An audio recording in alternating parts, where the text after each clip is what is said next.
because in my opinion, there's a huge difference between being a boss and a leader on so many levels. Hello, and welcome back to another episode of the Seven Figure Journey podcast, where we will be discussing the struggles and lessons learned along the journey of a seven-figure entrepreneur. It's my privilege to welcome our guest today, Kelly Rice with Tree Frog Marketing. Kelly, welcome. Thank you very much. Well, let's go ahead and get started. With no further ado, we'll dive right in. Kelly, as a small business owner and as an entrepreneur, please share with us your story. Where did you start from? Where have you gotten to? And maybe share a few key lessons learned along the way. I can do that.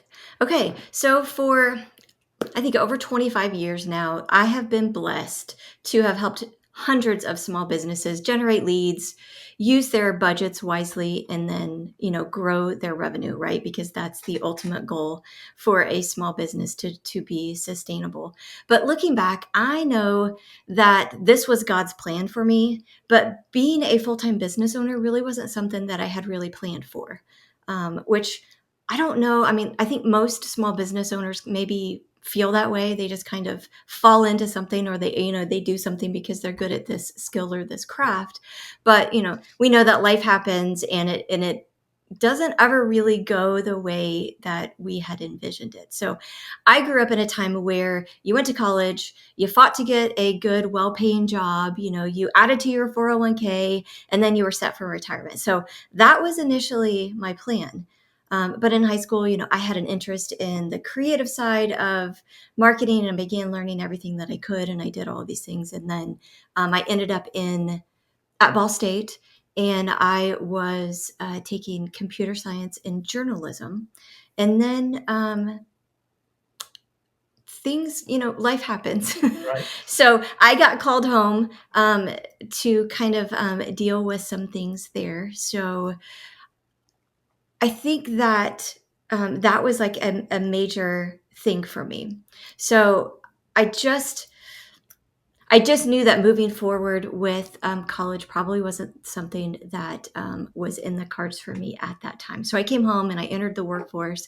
And then even though I didn't have a ton of like real life experience, most 19-year-olds don't, I was able to land a few marketing and jobs and design roles for smaller companies because I had that experience in high school of journalism and computer science and some of those types of things. So, and I think that I was able to land those jobs looking back now. So if anybody is like, young and listening to this, get all the experience that you can, because I think that I naturally knew how to kind of bring clarity out of chaos.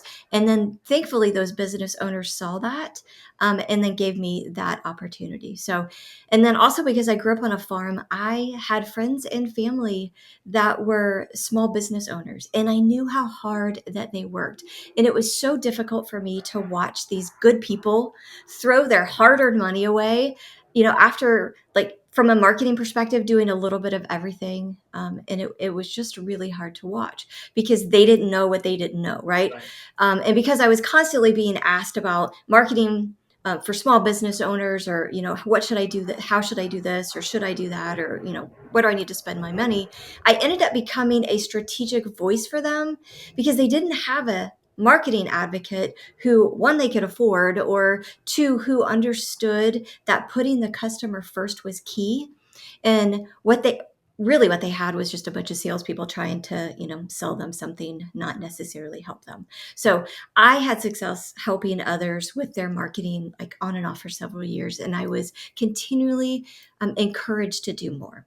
So in April of 2000, I decided to officially establish Tree Frog as a side hustle. I mean, I was 25. I was holding down a full-time job. I was married to a contractor who worked a ton of hours, and I was tending to our infant son. So why not start a business too, right? Right. Right. And I think that most small business owners kind of start their business when their plates are already full anyway. I think we all have the why not, I'll figure it out kind of mindset. And I think that's what makes small businesses so great. Yeah. Yeah, I agree. So, yeah. So in 2008, I think it was just by word of mouth, Tree Frog grew really more than I could ever expect. So I sat down with my husband and I told him that I would like to only have a like 3 full-time jobs and not 4. And after he looked at me like I was kind of crazy, I explained that I wanted to quit my full-time job and only be responsible for growing tree frog and, being a wife and caring for and managing our, by then, 3 kids. And the last one was really important to me because by this time, my husband was a firefighter. And due to his crazy schedule, he worked 24 hours on and off on a rotation of like 3 days. And then he ran a construction company on his days off. I was basically a married single parent.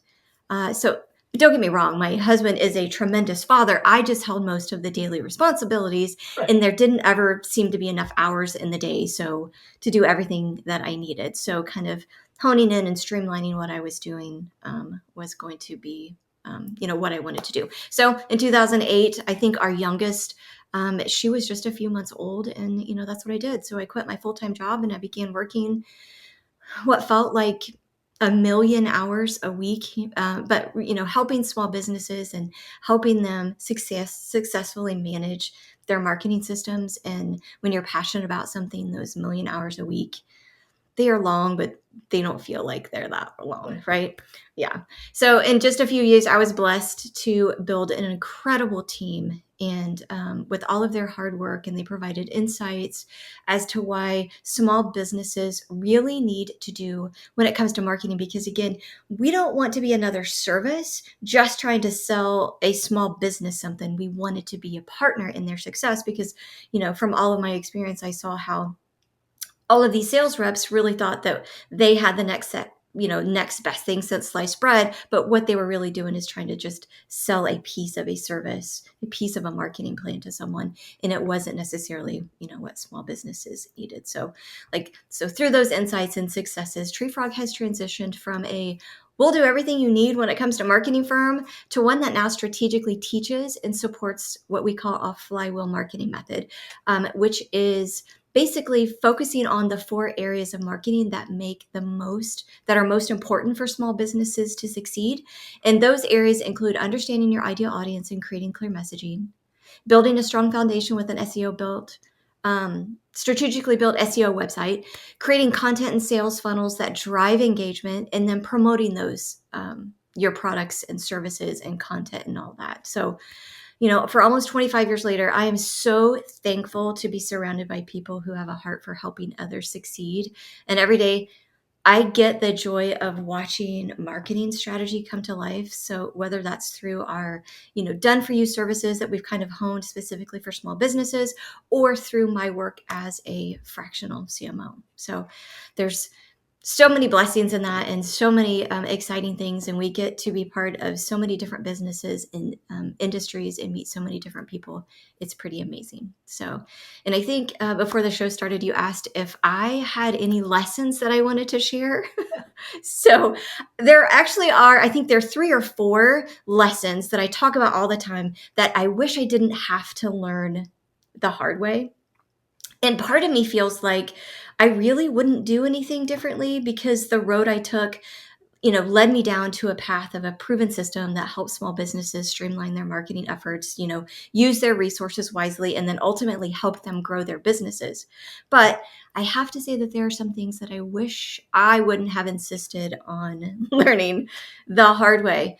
And the first one is for me, learning that I didn't have to control or personally be involved in everything to be successful.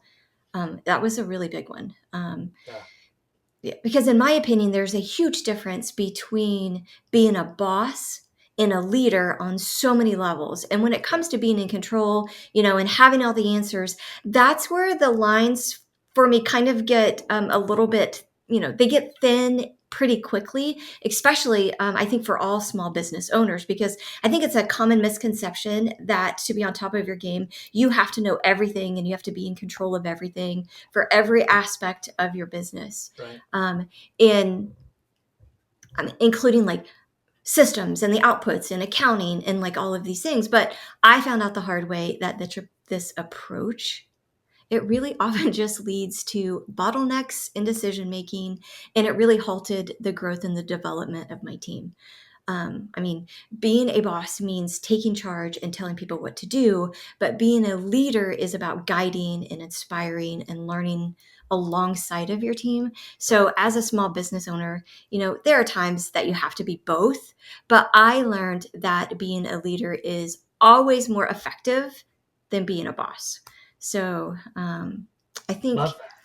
yeah, and I mean, there's so many examples that I can share. Like, I acted like a boss and I conditioned my team to always come to me when they needed a solution for something. Right. But what happened is that because I was unwilling, no, what happened is when I did that, is that I'm getting all ahead of myself and getting all You're good. excited because this is such a good lesson, that I think that we all need to learn, is that I unwillingly made them doubt themselves and their abilities and their decision making skills by doing that, because I thought that I was helping them, but I wasn't. I was really controlling the situation. So now I'm really hyper aware about making sure that my actions and my statements show how confident I am in their abilities to solve their problems, to provide the best outcomes for our clients or whatever it is that we need.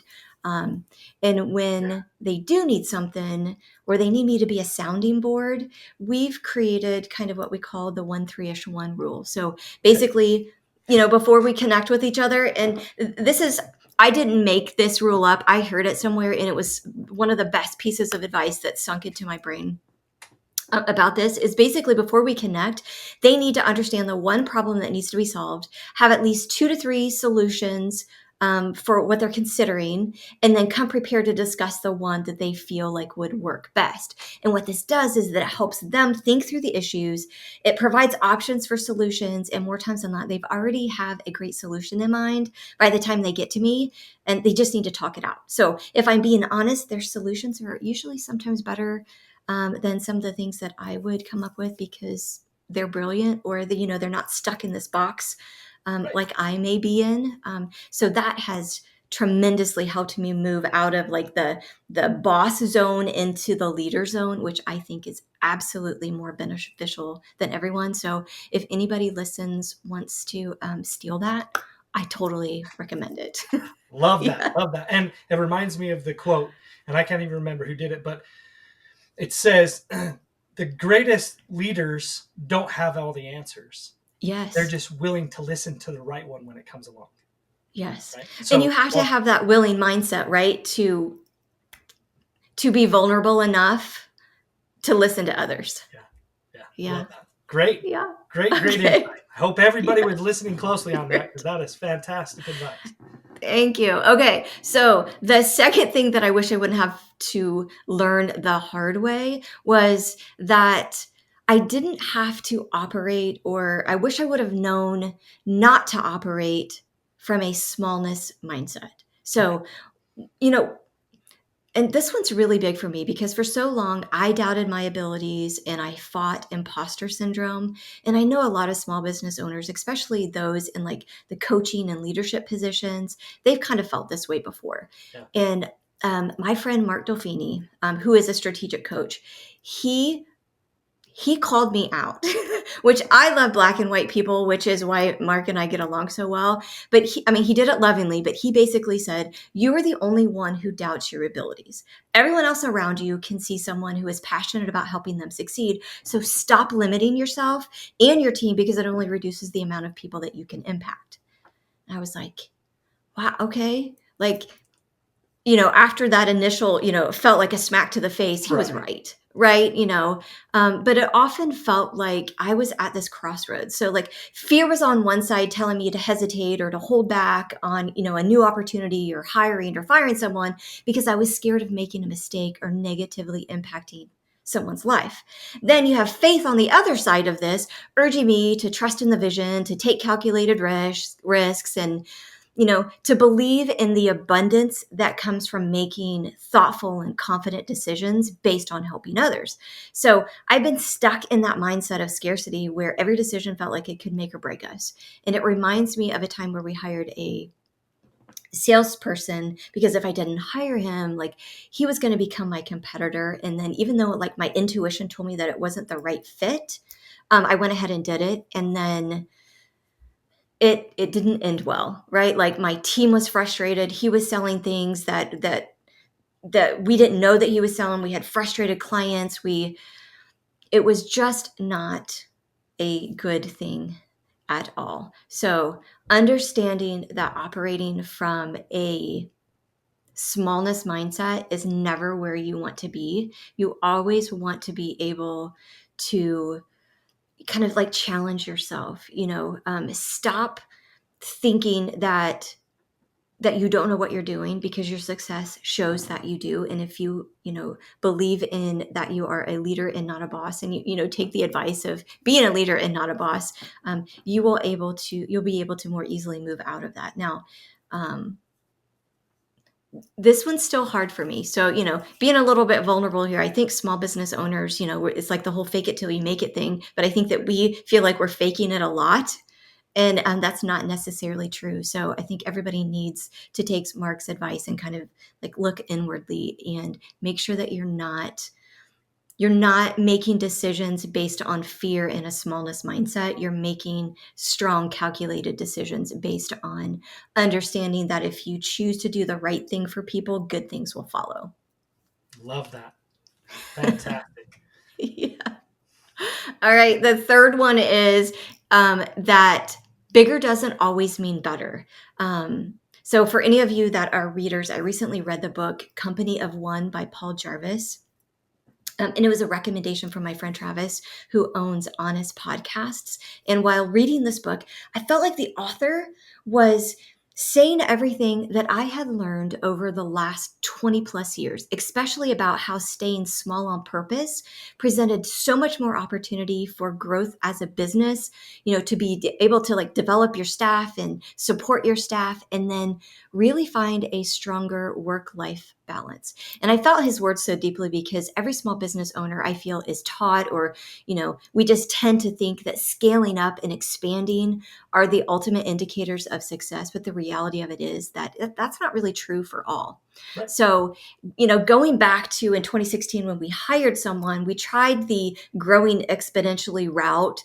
And it was, kind of like I discussed, it was probably one of the worst decisions I ever made for Tree Frog.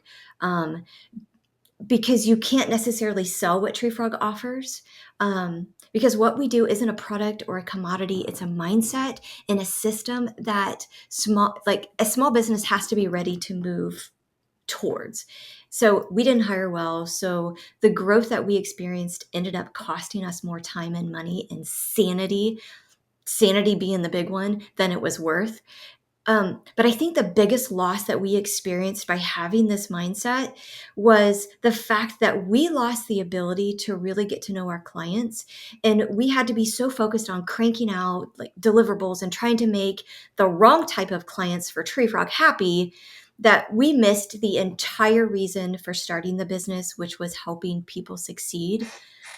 Right? I was unhappy. My family time was taken over by work that needed to be done. And my key staff were so tired and burnt out that they didn't even feel like they had a purpose, and they didn't really enjoy coming to work anymore. So thankfully, they were strong enough to come to me with their concerns. And together we created a plan to downsize and kind of go back to focusing on helping small businesses succeed versus just cranking out deliverables and trying to, increase billables and profitability. So Right. learning that bigger isn't always better. It's a mindset that I wish had been presented to me earlier on, but I'm so thankful for like my friends like Mark and, authors like Paul Davis that kind of like bring these things out to the forefront, that I think that we know, we just kind of need to be convinced that we're making the right decisions with those. So, Tree Frog is stronger because of that. My staff, they're phenomenal. We have longevity. We have phenomenal productivity. I can depend on them because we know that smaller is better. We feel like we have a purpose and we're meeting our mission. So I think that's one of the bigger lessons for me. So if you're out there and you're feeling like, oh my gosh, I need to grow, I need to grow, I need to grow, I would highly recommend reading Paul Jarvis's book, Company of One, and that may give you a little bit of a different insight about that. Love that. I love the Mhm. intentionality around saying, hey, every single business is different, and we need to understand who we are, Right. why we do what we do, and where we want to go Right. before we start making decisions about growth. Because just growing to grow, I 100% agree with you, is the Right. wrong idea. We need Right. to be intentional about why it is that we're growing, how we're growing, and when is the right time to grow, so that we Exactly. can keep our purpose alive. What it is that we're choosing to do, why we do what we do. And then I love your intentionality of, and we have a mission, we need to go hit this mission, that's the destination that we're going to. How are we going to get there? What's the best way to do that, and being intentional about that, instead of just saying, okay, let's go into turbo mode and let's 3x Right. 5x 10x where we're at Right. today. No, Right. depending, you have to understand your business, understand your vision as a company. Mm-hmm. Here at Elite, we look at vision as purpose, values, mission, and mission goals. Purpose being your why we do what we do. Values being who we are, how we show up, and then your mission is the destination. And then those mission goals are the metrics to Right. verify, hey, when we get there, we know without a shadow of doubt that we've made it because these metrics back that up, right? Right. And so understanding your vision for your company, that is key, because just like you said, all your employees are super productive now. They're engaged because Right. they know what your vision is. They know the purpose. They hold strong to it. They're obviously a core values fit in your company. You Right. guys all have those, share those same values, and you have this mission that you've already established. And you're like, we're going to go after, and we're going to get this thing. Yeah, what a difference that Yeah. makes. I Yeah. hope everybody listening into this episode really paid attention to what Kelly just shared here, because this is key to the success of any business out there. Yeah. And I have been surrounded by tremendous people that, because our mission, like you talked about, is helping small businesses, it's not just, hey, we're going to go out there and do some SEO work for you or build a website for you or whatever. It's a true mission of like, we feel like they were being wronged because people were just selling them bits and pieces of everything, and they're just wasting their time and money by doing all these different tactics, and they're exhausted and they're doing their marketing at 2 a.m. and all of this stuff. And in our opinion, that's just not right. So Right. they need a marketing partner that's going to come in and say, hey, we can help you do this. And if we're going to say we're going to help you do this, we need to be able to do that. And that's why my team is so amazing, because they have that heart. They're not necessarily in it for huge salaries and, titles and things like that. They're really, really into it because they're phenomenal people to help people. So Oh, we have love been blessed to hire well when it comes to that. And you're 100% right in terms of it all goes back to understanding your vision and your mission, and then being able to clearly communicate that so other people understand that as well. And they feel like they have a place in it, and they have a fulfilling mission as well, and a purpose. Yeah, It's really absolutely. big. Oh, love that. Golden, Yes. golden, golden. Thank you so much Woo. for sharing. Yes. Okay. The last thing, I'm not going to keep boring everybody with all my life lessons here. You're good. You're good. This is great. But so kind of piggybacking on the one prior to this of like kind of knowing who you are and all of that, is I wish I would have known that setting boundaries are a must. And to be honest, this one is so much easier said than done, Yeah. because for most of us, we think that going the extra mile for clients is going to be seen as a bonus and not set an expectation. And I mean, that's exactly what I thought. And oh my gosh, was I wrong? So, for instance, when a client used to ask for like a small favor outside of their agreed terms, I wouldn't say no because I wanted to keep them happy. And I thought surely they wouldn't be asking if it wasn't like, a marketing emergency. Right. And I think this is a dance that many of us we know all too well, where the line between accommodating and overextending becomes blurred, and it sends us and our teams into utter chaos Yeah. at times, right? Like I've been caught in this cycle of saying yes to everything, fearing that setting limits might push clients away. But here's the thing: boundaries aren't just nice to have, they are essential for maintaining a healthy work-life balance and ensuring mutual respect in the client relationships. And I learned this the hard way, that without clear boundaries, it's not just your personal time that suffers, your overall service quality and mental health can take a hit too, especially for your staff. Yeah. When you bring to them all of these rush projects or, things that need to be done on a constant basis that are pulling them out of the things that they need to do for their protocols and making sure that, they're doing the things that they need to do for our clients. So for us and for me, it was about really finding a sweet spot where we can deliver exceptional value without compromising our own needs and well-being. And this is why we've created like a clear communication structure. And we explain exactly what's going to be included in our partnership and what is not. Now, if something comes up that is outside of the contract, we create responses that give clients a solution options, like such as pricing the request out as a separate rush project or working it into the following month's tasks in place of something else. And this is to safeguard the boundaries of our partnership and allow the client to kind of remain in control of that decision and not just coming out and saying, no, we have boundaries. We told you that we weren't going to do this, right? Right. We want them to feel like they're in control of this. And then really one of the biggest things I stopped doing was giving clients my cell phone number.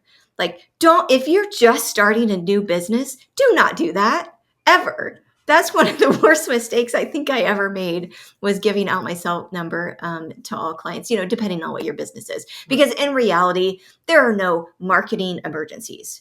Nobody's dying alone, right? Like, there are things that are urgent, but they're not emergencies. Yeah. So, right.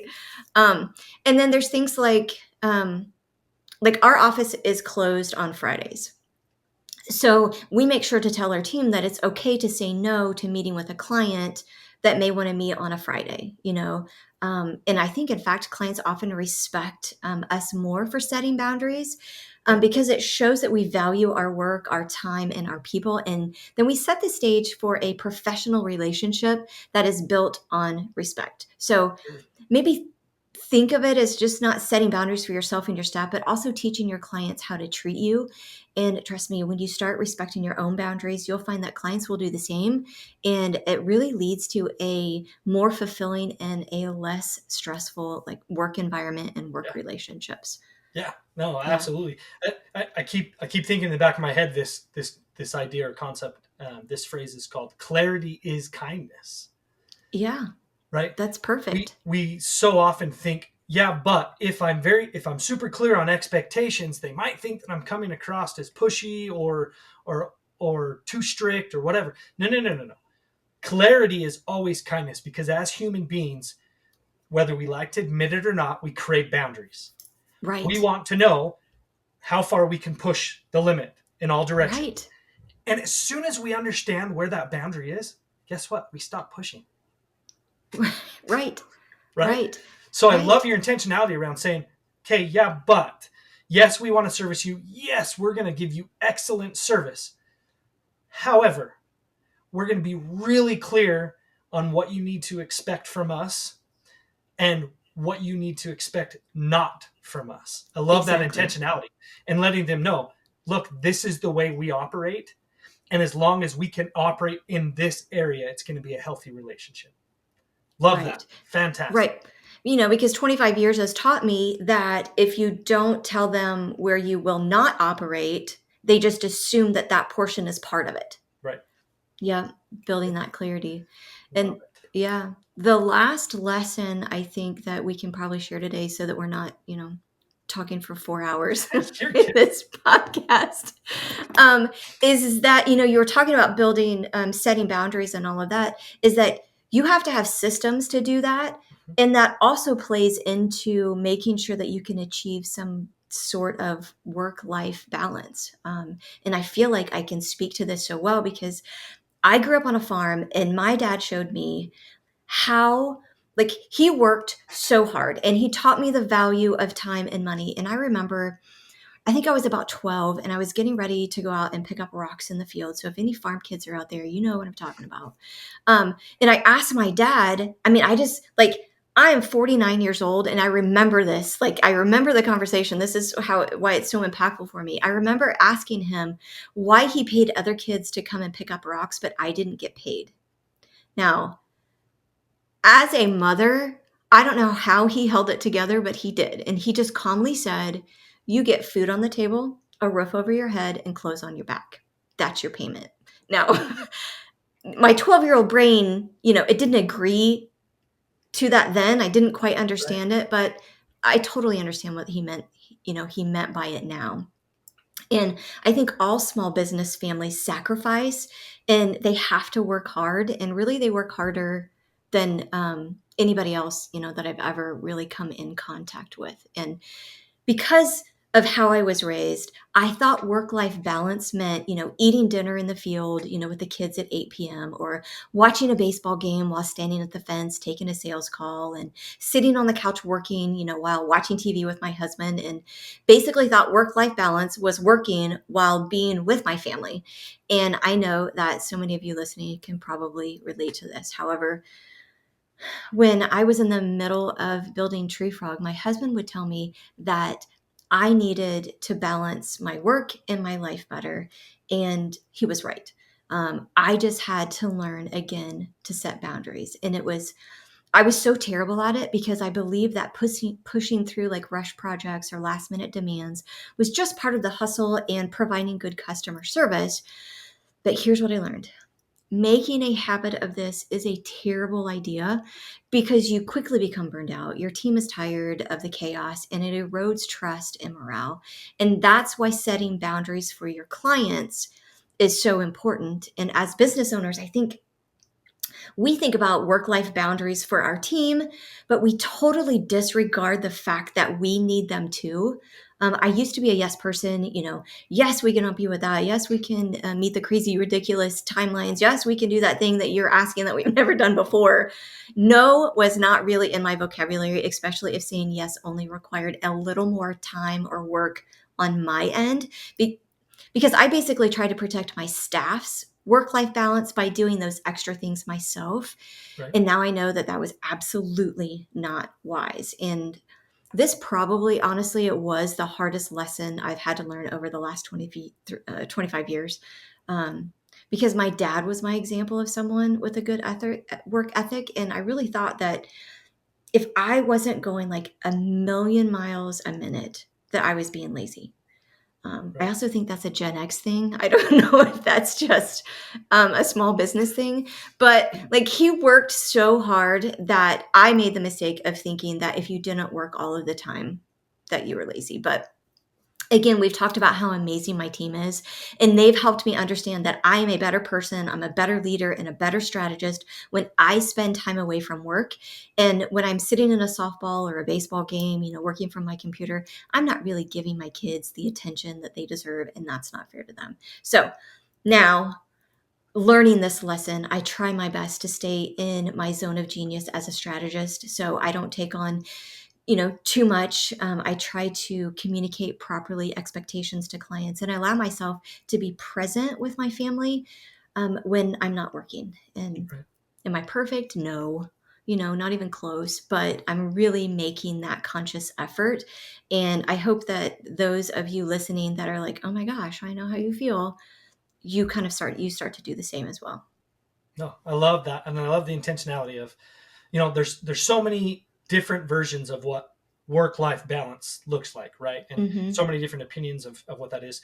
And like you, similarly, I've come to the conclusion that work life balance is saying, look, it's like I'm on a balancing board, and I understand sometimes my family life needs to take precedence. Mm-hmm. Sometimes work life needs to take precedence, and that's Right. okay. And it's Yes. balancing the two and understanding Right. that no, sometimes I need to disconnect from family to focus on work, and sometimes it's Yes. the opposite. I need to disconnect from work to focus on family, and and being intentional about working on that. That's the key. Mm-hmm. Nobody said you had to be perfect at it, because let's be Right. honest, none of us are ever going to be perfect at any of the things that we're trying to do in our business. The Right. idea is, as long as we're intentionally working on it, that's the key to success. Right. So I love that you threw that in at the end of, hey, I'm not perfect at this, but I am being intentional and I'm working on it. Love Yeah. that. Love that attitude.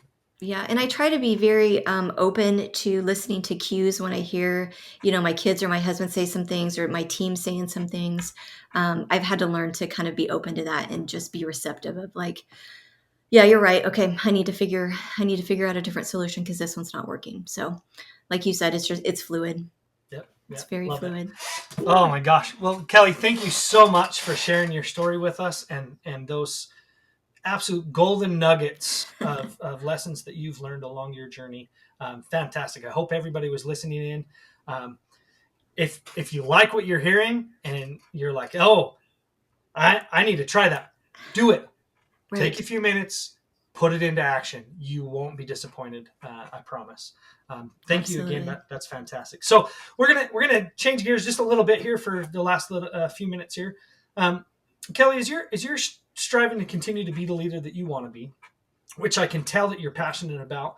You've shared as part of your vulnerability here on the show today that's something that you really care about. You're Hmm. striving to be the kind of leader that you want to be versus just being the boss, right? And you're growing and developing your team. What's something that you're dealing with right now, real time, that we can have a quick conversation about? So the three kids that I talked about earlier, two are adults and out of the house, and one soon will be. So looking at transitioning, kind of like the agency a little bit. So just a quick little background: the agency offers three, if you will, silos of services. So we have developed a marketing strategy for small businesses that kind of focus on the four areas that small businesses need to pay attention to. And in doing that, there are some small businesses that are like, yes, I need the done for you aspect of it. Please have your team do this for me and become my marketing partner. So that's one aspect of it. The second aspect of it is like, I'm not ready for that investment yet, but I do have some time that I'm willing to invest in it. Can you please coach me through this method and help me do it, but kind of like hold my hand while I'm doing it, show me how to Right. do it, give me the resources, those types of things, right? And then the third aspect of what we do is my portion of kind of the agency side of it is more of the fractional CMO. So coming in and working with small businesses who say, hey, we want to take this to the next level. We need some help figuring out strategy, what to do, build our teams, kind of help us get through some of these challenges. Right. So in describing that, I'm just going to kind of put a wall between the agency side and the fractional CMO side. Okay. So right now, one of the things that we're looking at is how do we make sure that the agency is stable for all of the people that have been with us for so long, and how do we continue servicing small businesses really well if I step out of that role as the leader within the agency, because I have some great strategists that work with me as well. It's not like, oh no, what are we going to do? But I want to empower the team to make sure that they're making the best decisions for how they feel the agency is moving forward versus me stepping aside here in the next 3 to 5 years and solely just doing fractional CMO work. So that's one of the leadership things that I don't want to say I'm struggling with, but I'm challenged with, of how hard do I push them to be in control of this decision versus giving them my 2 cents. Because as a leader, I feel like maybe my 2 cents isn't necessarily valid at this juncture, because they're going to be the ones that are going to lead and then take the agency, kind of to where they want it to go here in the future. So I would love to discuss that. Sounds great.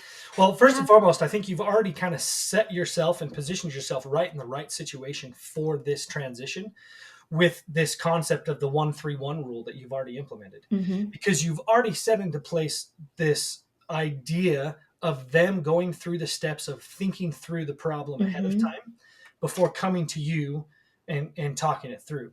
So first and foremost, congratulations, because you already set the path for them by implementing that, because that would have been honestly one of the first things I said is, well, first thing you need to do is you need to make sure that they are aware that you trust and validate what it is that they Mm-hmm. bring to the table, and that you're willing to accept their solutions as a way to go about handling these different situations as they Mm-hmm. arise. So you've already set yourself up for that. So the next stage would then be to say, okay, as the leader it's my job to do the following. So here at Elite, we have something that we call the leadership model. So the Elite leadership model is this. As a leader, you have 3 jobs. It's your job to set the vision, build the team, and deliver results. And then all 3 of those on the center are surrounded with this idea or concept of care. So that care is crucial because you have to care about the individual and you have to care about what it is that you're doing. So the purpose, right? Right. Now, you've just described to all of us here listening in that you guys have a mission established. That's fantastic because that mission serves as a next level filter for decision making. Mm-hmm. Now, as you're setting the vision, you as the leader, as you start working on this transition, it's easy for you to now go to them and say, guys, this mission, this is the destination that we're going to go hit, and we're going to hit it in the next 3, 4, 5 years from now, right? Whatever. Mm-hmm. You really need to create or set a clear date at when you're going to reach that, right? Everything we do is to serve this mission. That means when you have something come up, the first question that you should be asking is, how does this impact our ability as a team to reach this destination? That should be the very first filter used in that decision process. If they're doing that, I'm going to say probably 75% of all questions are going to be answered in that first filter. Because they're going to know right away. It's going to be yes or no. Mm-hmm. Either it's serving the mission or it's not. Boom, filtered that out. Mm-hmm. Now they've only got like 25% of those situations that they're going to have to research further. You've already trained them in this process of, hey, here's this problem I need to solve. I'm going to get real clear. I'm going to talk through it and understand, okay, what is the question I'm trying to answer? They figured that out. Now I'm going to come up with 3 possible solutions, and then I'm going to work through that and find the one that works the best, right? So you've already taught them that process. Mm-hmm. Now you're going to say, and as I'm transitioning out to go focus on this, once you've done that work, you're going to go and you're going to implement that decision that you've already come up with. You've already come up with that solution. We're now going to just skip that last part of coming and telling me, hey, here's the problem. Here's the 3 solutions. This is the one I think is the best. I'm going to step out of that equation. You go do what you're already doing. Just skip that last step. And instead, go through the process, figure it out, then implement it. Mm-hmm. And then the next step would be, and then I'm going to add something to what you do. You're now going to take some time afterwards to reflect. How did that go? What lessons can I learn from the way that I decided to handle this situation so that next time it goes a little bit better? Mm-hmm. And then that way, now they don't have to rely on you to solve that problem. They've already filtered it out to ensure that it's in line with your vision, right? Because it's either serving the mission or it's not. And they've already created a solution and worked on it. Sometimes the hardest thing for business owners in this transition that you're about to embark in is this concept or idea of, yeah, but this is my baby. I created this. What if they do something differently than I would do it? Mm-hmm. That's scary. Mm-hmm. You're right. Yeah, it is. It is. And that's, one of with all of these lessons that I've learned, that's what I've had to understand and step forward in faith in. So not living, in that smallness mindset Yep. is that they have some really good ideas. And, if we've been down the path of what I've guided them to do for so long and we're not where we want to be, then I have to take what I feel like is a risk to allow them to move forward with something different. And then that risk being, is it going to fail? So then I constantly are having to remind myself of that's the smallness mindset, because there is a higher probability, because of the amazing people that they are, that this is going to succeed. So, like it's like you have these internal conversations with yourself, and you kind of feel like you have 7 different personalities sitting in there of having these conversations of like, but what if this happens? What if this happens? Or this could happen. So yes, all of it has been great advice you've given so far. Awesome. Well, again, thank you so much, Kelly. This has just been a fabulous podcast today. I've loved learning about you, a little bit about your company, and just fantastic lessons learned along the way. Thank you so much for sharing those. For those of you Welcome. who are listening in, Kelly, if they want to get a hold of you, they want to get find out more about Tree Frog Marketing. What's the best way for them to reach out? Probably going to the website, treefrogmarketing.com, or they can find me on LinkedIn and just shoot me a message. Fantastic. For those of you listening again, if you heard something today that you're like, oh, wow, I want to try that, please, please, please take the steps Mhm. necessary to put it into action. If you do, you're not going to be disappointed. And Mhm. if you heard something on today's episode that you're like, you know what, I know somebody, a business friend, a business colleague, they could really benefit from this. Please share this episode with them. Let's create as much value and spread it as far as we can. Well, that concludes today's episode of the Seven Figure Journey podcast. Until next time, see you later, guys.